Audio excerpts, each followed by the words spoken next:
Did the New York Times break the law? No, the New York Times did not break the law, but someone apparently did.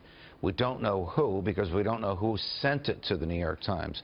Look, a tax return, once filed, is the property of the government, and it has the highest degree of protection of any category of documents. So somebody broke the law by getting this partial return into the hands of the New York Times.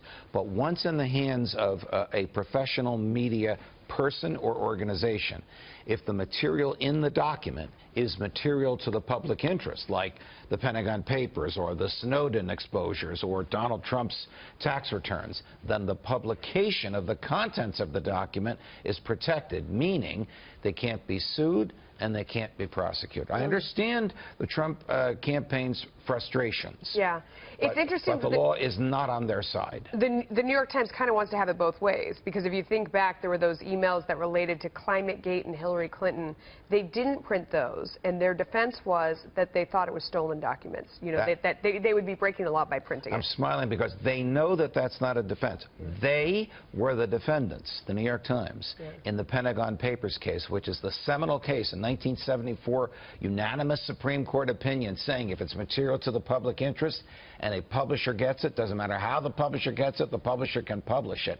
So the New York Times folks know that. They obviously were showing their hand in this Trump versus Clinton race by publishing what was protected for him, but not publishing what they thought was protected for her. In terms of him breaking the law and not breaking the law, as you look at the tax story, I know you're not a tax lawyer, but he didn't break the law. It doesn't. In fact, he followed it. Yes, that is correct. Look, the tax code, I'm holding my hand above the floor, so it's 4 feet thick, 70,000 pages of regulations. But they were either written by the Congress or their revenue rulings by the IRS itself, telling taxpayers what to do and how to file. Donald Trump hired people to show him how to take advantage of laws that Congress enacted. So if you have, the numbers are staggering, $1 billion loss in 1995, you can take that loss against your taxes in the 3 preceding years or the 15 years following. Now, can the Times conclude that he paid no income taxes whatsoever in the past 20 years? No. They don't know. They would need to see all of his returns in there.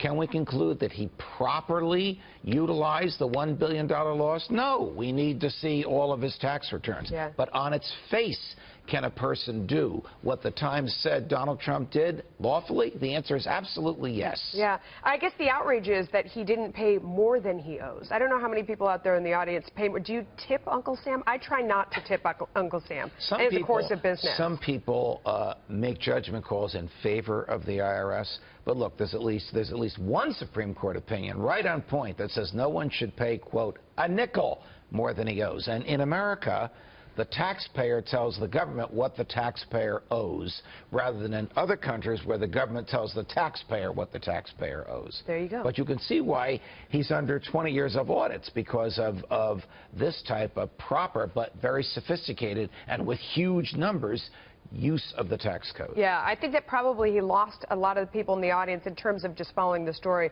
When they said lost $1 billion, people can't picture what that means. Anything that's said after that, it's kind of lost in the noise. Now it's political. Now it's for him to explain it so that the public can understand it.